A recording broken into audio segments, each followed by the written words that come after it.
ಜಯನಗರದ ಬಿಸ್ಮಿಲ್ಲಾ ನಗರದ ಮನೆಯಲ್ಲೂ ಕೂಡ ಅವಾಂತರ. ಮಳೆ ನೀರಿನಿಂದ ಮನೆ ಸಂಪೂರ್ಣವಾಗಿ ಜಲಾವೃತವಾಗಿದೆ. ಮನೆಯಿಂದ ಮಳೆ ನೀರನ್ನ ಹೊರಹಾಕೋಕೆ ಪರದಾಡ್ತಾ ಇದ್ದಾರೆ ಜನ. ಮನೆಯಲ್ಲಿದ್ದ ವಸ್ತುಗಳು ಮಳೆ ನೀರಿನಲ್ಲಿ ಮುಳುಗಿ ಹೋಗಿದೆ. ಕೆಲ ವಸ್ತುಗಳು ತೇಲ್ತಾ ಇದೆ. ಗುರುಪ್ಪನಪಾಳ್ಯದಿಂದ ರಿಪಬ್ಲಿಕ್ ಕನ್ನಡ ಗ್ರೌಂಡ್ ರಿಪೋರ್ಟ್ ಅನ್ನ ಮಾಡಿದೆ.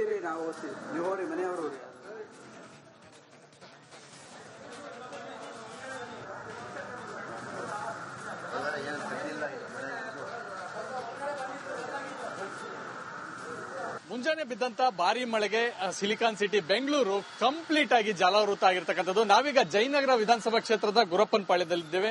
ನಾವು ನೋಡಬಹುದು ಗುರಪ್ಪನಪಾಳ್ಯದಲ್ಲಿರ್ತಕ್ಕಂಥ ಈ ಒಂದು ಬಿಸ್ಮಿಲ್ಲಾ ನಗರದ ಕಂಪ್ಲೀಟ್ ರಸ್ತೆ ಏನಿದೆ ಇದು ಸಂಪೂರ್ಣ ಜಲಾವೃತ ಆಗಿರ್ತಕ್ಕಂಥದ್ದು. ನಿನ್ನೆ ಸುರಿದ ಒಂದೇ ಮಳೆಗೆ ಇಲ್ಲಿರ್ತಕ್ಕಂಥ ಇಡೀ ರಸ್ತೆ ಮನೆಗಳು ಎಲ್ಲವೂ ಕೂಡ ಸಂಪೂರ್ಣವಾಗಿ ಜಲಾವೃತ ಆಗಿರ್ತಕ್ಕಂಥದ್ದು. ಈಗಾಗಲೇ ಬಿಬಿಎಂಪಿಯಿಂದ ಬಂದು ನೀರನ್ನ ಎತ್ತುವಂತ ಕೆಲಸವನ್ನು ಮಾಡ್ತಾ ಇದ್ದಾರೆ. ಆದ್ರೆ ಇಲ್ಲಿನ ಪರಿಸ್ಥಿತಿ ಯಾವ ರೀತಿ ಇದೆ ಅನ್ನುವಂಥದ್ದನ್ನ ನಾನು ತೋರಿಸ್ತಾ ಹೋಗ್ತೀನಿ. ಇಲ್ಲೊಂದು ಮನೆಗೂ ಕೂಡ ಹೋಗ್ತೀವಿ. ನಮ್ಮ ಕ್ಯಾಮರಾ ಪರ್ಸನ್ ಲಕ್ಷ್ಮಿ ಕೂಡ ಈ ಒಂದು ಚಿತ್ರವನ್ನು ತೋರಿಸ್ತಾ ಹೋಗ್ತಾರೆ. ಸೊ ಈಗ ನಾವು ನೋಡಬಹುದು ಏನು ಮನೆ ಒಳಗೆ ಹೋಗ್ತಾ ಇದೀವಿ ನಾವು, ಸಂಪೂರ್ಣವಾಗಿ ಜಲಾವೃತ ಆಗಿರ್ತಕ್ಕಂಥದ್ದು.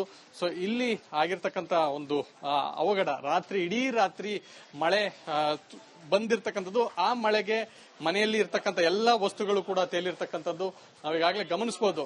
ಗೋಡೆ ಮಟ್ಟದಲ್ಲಿ ನೋಡಬಹುದು ಎಲ್ಲಿವರೆಗೂ ಮಳೆ ನೀರು ಬಂದಿದೆ ಅನ್ನುವಂಥದ್ದನ್ನ ಮೆಜರ್ ಕೂಡ ಮಾಡಿ ತೋರಿಸ್ತೇನೆ. ನೋಡು, ಇಲ್ಲಿವರೆಗೂ ಕೂಡ ಮಳೆ ಬಂದಿರತಕ್ಕಂಥದ್ದು. ಈಗ ಬೆಳಗ್ಗೆವರೆಗೂ ಕೂಡ ಒಂದಷ್ಟು ನೀರನ್ನ ಹೊರ ಹಾಕುವಂತ ಕೆಲಸವನ್ನ ಮಾಡಿದ್ದಾರೆ. ಈಗಾಗಲೇ ಇಲ್ಲಿದ್ದಂತ ಫ್ರಿಡ್ಜ್ ಆಗಿರ್ಬೋದು, ಸೋಫಾ ಆಗಿರ್ಬೋದು, ಅಡಿಗೆ ಮನೆ ಚಿತ್ರಣವನ್ನು ಕೂಡ ನೋಡಬಹುದು. ಎಲ್ಲವೂ ಕೂಡ ಈಗಾಗಲೇ ಸಂಪೂರ್ಣವಾಗಿ ಜಲಾವೃತವಾಗಿ ನೀರು ತುಂಬಿರ್ತಕ್ಕಂಥದ್ದು. ಸಂಪೂರ್ಣ ಕೊಳಚೆ ನೀರಾಗಿರೋದ್ರಿಂದ ಒಂದಷ್ಟು ರೋಗ ರುಜಿನ ಕೂಡ ಬರುವಂತ ಸಾಧ್ಯತೆ ಇರತಕ್ಕಂಥದ್ದು. ಈಗಾಗಲೇ ಇಲ್ಲಿರ್ತಕ್ಕಂಥ ಸಾರ್ವಜನಿಕರು ಕೂಡ ಬಂದು ಮನೆಯಲ್ಲಿರ್ತಕ್ಕಂಥ ನೀರನ್ನು ಕೂಡ ಎತ್ತಿ ಹೊರಹಾಕುವಂತ ಕೆಲಸವನ್ನು ಕೂಡ ಮಾಡ್ತಾ ಇದ್ದಾರೆ. ಇಲ್ಲಿ ನಾನು ಮನೆಯವ್ರನ್ನ ಕೂಡ ಮಾತಾಡಿಸ್ತೇನೆ. ಸೊ ಯಾವ ರೀತಿ ಆಯ್ತು ಅಂತ. ರಾತ್ರಿ ಮಳೆ ಎಷ್ಟೊತ್ತಲ್ಲ ಆಯ್ತು ಮತ್ತು ಏನೆಲ್ಲ ಸಮಸ್ಯೆ ಆಯ್ತು? 3 ಗಂಟೆಯಿಂದ ಮಳೆ ಜಾಸ್ತಿ ಆಗಿದೆ. 3 ಗಂಟೆಗೆ ತುಂಬಾ ಬಂದ್ಬಿಡ್ತು ಮಳೆ. ಕೂತ್ಕೊಳ್ಳಕ್ಕೆ ನಿಂತ್ಕೊಳ್ಳಕ್ಕೆ ಜಾಗನೇ ಇಲ್ಲ. ನಮ್ಮ ಮನೆ ಎಲ್ಲ ಹಾಳಾಯ್ತು. ಫ್ರಿಡ್ಜ್, ಟಿವಿ ಎಲ್ಲ ಆಗಿದೆ. ಫ್ರಿಡ್ಜ್ ನೆನ್ನೆ ಕ್ಲೀನ್ ಮಾಡಿದ್ದು, ಮತ್ತೆ ಇವತ್ತು ರಾತ್ರಿ ಎಲ್ಲ ನೀರು ಬಂದ್ಬಿಟ್ಟು ನಿದ್ದೆನೇ ಇಲ್ಲ. ರಾತ್ರಿ ಎಲ್ಲ ನಮ್ದು ಇದು ಎಲ್ಲ ಓಡಾಯ್ತು. ವಾಷಿಂಗ್ ಮಿಷಿನ್, ಫ್ರಿಡ್ಜ್ ಎಲ್ಲ ಹೋಗ್ಬಿಡ್ತು. ಇವಾಗ ಏನ್ ಮಾಡ್ಬೇಕು ಅಂತಾನೆ ಗೊತ್ತಾಗ್ತಾ ಇಲ್ಲ ನಮ್ದು ರೇಷನ್ದು. ಹಾಗೆ ನಾವು ನೋಡಬಹುದು ಒಂದು ರೀತಿ ಇಡೀ ಮನೆ ಜಲಾವೃತ ಆಗಿರೋದ್ರಿಂದ ಇದೆಲ್ಲವನ್ನು ಕೂಡ ಎತ್ತಾಕುವಂತ ಕೆಲಸವನ್ನು ಕೂಡ ಮಾಡ್ತಾ ಇದ್ದಾರೆ. ಮತ್ತೊಂದ್ ಕಡೆ ಏನು ಮನೆಯ ರೂಮ್ಗಳನ್ನು ಕೂಡ ನೋಡಬಹುದು, ಬೇರೆ ಬೇರೆ ಕೊಠಡಿಗಳನ್ನ ಎಲ್ಲವೂ ಕೂಡ ಕಂಪ್ಲೀಟ್ ಜಲಾವೃತ ಆಗಿರ್ತಕ್ಕಂಥದ್ದು. ಮನೆಯಲ್ಲಿ ಇಟ್ಟಂತ ರೇಷನ್ ಆಗಿರ್ಬೋದು, ವಸ್ತುಗಳು ಎಲ್ಲವೂ ಕೂಡ ನೀರಲ್ಲಿ ಮುಳುಗಿ ಹೋಗಿರ್ತಕ್ಕಂಥದ್ದು. ಹೀಗಾಗಿ ಈ ಒಂದು ಚಿತ್ರಣವನ್ನ ಬಹಳಷ್ಟು ಅಂದ್ರೆ ಬಿಬಿಎಂಪಿ ಪದೇ ಪದೇ ಎಡವಟ್ಟನ್ನ ಮಾಡ್ಕೊಳ್ಳುತ್ತೆ. ಮಳೆ ನೀರು ನುಗ್ದಂತ ಅನೇಕ ಕ್ರಮಗಳನ್ನು ಕೂಡ ತೆಗೆದುಕೊಳ್ಬೇಕಾಗುತ್ತೆ. ಆದ್ರೆ ಆ ರೀತಿಯಾದಂತ ಯಾವುದೇ ರೀತಿಯಾದಂತಹ ಕ್ರಮವನ್ನ ಬಿಬಿಎಂಪಿ ತೆಗೆದುಕೊಳ್ಳದೆ ಇರೋದ್ರಿಂದ ಇವತ್ತು ಇಷ್ಟೆಲ್ಲ ಎಡವಟ್ಟುಗಳಿಗೆ ಕೂಡ ಕಾರಣವಾಗ್ತಾ ಇರ್ತಕ್ಕಂಥದ್ದು. ಈಗಾಗಲೇ ಅಕ್ಕಪಕ್ಕದ ಮನೆಯವರು ಎಲ್ಲಾ ಮನೆಗಳು ಕೂಡ ಇದೇ ರೀತಿಯಾದಂತಹ ಚಿತ್ರಣ ಇರ್ತಕ್ಕಂಥದ್ದು. ಹೀಗಾಗಿ ಇನ್ನಾದ್ರೂ ಬಿಬಿಎಂಪಿ ಎಚ್ಚೆತ್ಕೋಬೇಕು. ಈ ರೀತಿ ಯಾಕಂತಂದ್ರೆ ಇನ್ನೂ ಕೂಡ ಮಳೆಗಾಲ ಬಂದಿಲ್ಲ. ಇದು ಮಳೆಗಾಲ ಆರಂಭಕ್ಕೂ ಮುನ್ನ ಬಂದಿರತಕ್ಕಂಥ ಮಳೆ ಆಗಿರೋದ್ರಿಂದ ಈಗಲೇ ಎಚ್ಚೆತ್ಕೊಳ್ಳದೆ ಹೋದ್ರೆ ನಿಜಕ್ಕೂ ಇನ್ನೂ ದೊಡ್ಡ ಪರಿಸ್ಥಿತಿಯನ್ನ ಸಾರ್ವಜನಿಕರು ಎದುರಿಸಬೇಕಾಗುತ್ತೆ. ಕ್ಯಾಮರಾ ಪರ್ಸನ್ ಲಕ್ಷ್ಮಿ ಜೊತೆ ಚಂದ್ರಶೇಖರ್, ರಿಪಬ್ಲಿಕ್ ಕನ್ನಡ, ಬೆಂಗಳೂರು. ನಿನ್ನೆ ಸುರಿದಂತ ಭಾರಿ ಮಳೆಗೆ ಇವತ್ತು ಬೆಂಗಳೂರಿನ ಅನೇಕ ಭಾಗಗಳು ಮುಳುಗಿರ್ತಕ್ಕಂಥದ್ದು.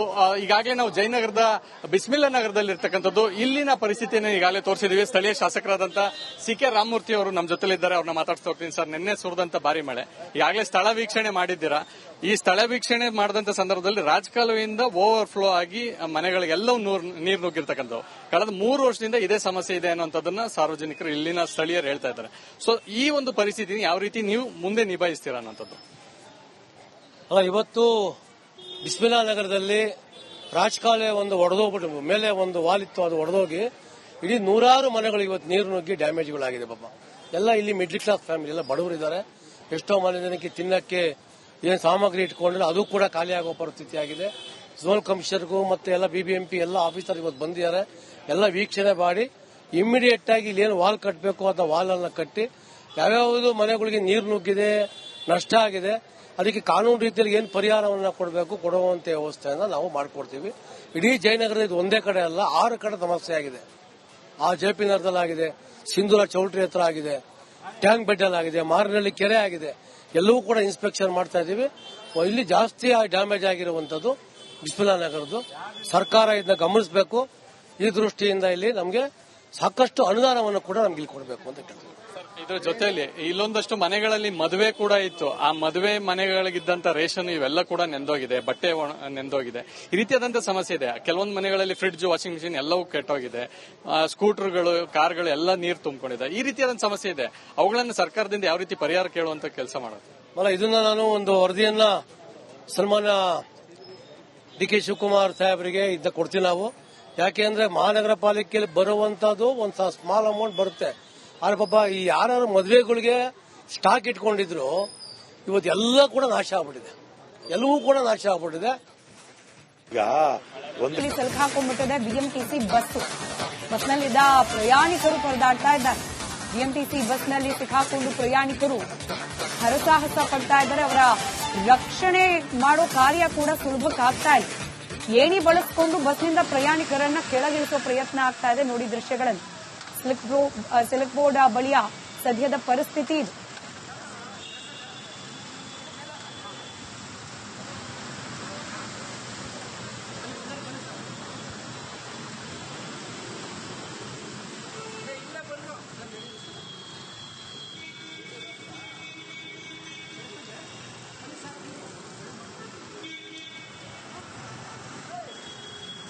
ಬೆಂಗಳೂರಿನ ಮಳೆ ಅವಾಂತರದ 6 ದೃಶ್ಯಗಳನ್ನ ಏಕಕಾಲದಲ್ಲಿ ಗಮನಿಸ್ತಾ ಇದ್ರಿ. ಸಿಲ್ಕ್ ಬೋರ್ಡ್ ಜಂಕ್ಷನ್ ಈಗಷ್ಟೇ ಗಮನಿಸ್ತಾ ಇದ್ರಿ. ಬಸ್ಸೇ ಸಿಲ್ಕ್ ಹಾಕೊಂಡ್ಬಿಟ್ಟಿದೆ. ಇತ್ತ ಕೋರ್ಮಂಗ್ಲದ ಸದ್ಯದ ಪರಿಸ್ಥಿತಿ ಯಾವುದೋ ಕೆರೆ ಮಧ್ಯೆ ದನಕರುಗಳು ಓಡಾಡ್ತಾ ಇರೋ ರೀತಿಯಲ್ಲಿ ಕಂಡು ಬರ್ತಾ ಇದೆ. ನಾಗಾವರ ಹೊಸ ಬಡಾವಣೆ, ಆದ್ರೆ ಬವಣೆ ಮಾತ್ರ ಜನರದ್ದು ತಪ್ಪೋದಿಲ್ಲ ಅನ್ನೋ ರೀತಿಯಲ್ಲಿದೆ. ಸಿಸಿಬಿ ಕಚೇರಿ ಒಳಗೆಲ್ಲ ನೀರು ನುಗ್ಗಿದೆ. ಅದು ಗೊತ್ತಾಗ್ಬೇಕಲ್ಲ, ಮಳೆ ನೀರು ಅಂದ್ರೆ ಮಳೆ ನೀರು. ಸಿಸಿಬಿ ಕಚೇರಿ ಆದ್ರೂ ಆಯ್ತು, ನಾಳೆ ವಿಧಾನಸೌಧ ಆದ್ರೂ ಆಯ್ತು. HBR ಲೇಔಟ್ ನ ಪರಿಸ್ಥಿತಿ ಗಮನಿಸ್ತಾ ಇದ್ರಿ. ಹಾಗೆ ಹೆಣ್ಣೂರು, ಹೀಗೆ ಬೆಂಗಳೂರಿನ ಬೇರೆ ಬೇರೆ ಭಾಗಗಳಲ್ಲಿ ಮಳೆಯಿಂದ ಆಗಿರುವ ಅವಾಂತರದ ದೃಶ್ಯಗಳನ್ನ ಏಕಕಾಲದಲ್ಲಿ ರಿಪಬ್ಲಿಕನದ ಸ್ಕ್ರೀನ್ ಮೇಲೆ ಗಮನಿಸ್ತಾ ಇದೆ.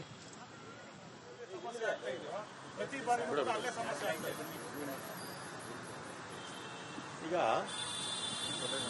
ಬೆಂಗಳೂರಲ್ಲಿ ಒಂದು 100 ಸ್ಥಳಗಳಿದೆ. ಆ 100 ಸ್ಥಳಗಳಲ್ಲಿ 90 ಮಿಲಿಮೀಟರ್ಗಿಂತಲೂ ಜಾಸ್ತಿ ಮಳೆ ಒಂದೇ ಗಂಟೆಯಲ್ಲಿ ಆಗ್ಬಿಟ್ರೆ ಆ 100 ಕ್ರಿಟಿಕಲ್ ಪಾಯಿಂಟ್ಸ್ ಅಂತ ಹೇಳ್ಬೋದು, ಅಲ್ಲಿ ಫ್ಲಡ್ಸ್ ಆಗುತ್ತೆ. ನಿನ್ನೆ ರಾತ್ರಿ 132 ಮಿಲಿಮೀಟರ್ ಮಳೆ ಬಿದ್ದಿದೆ.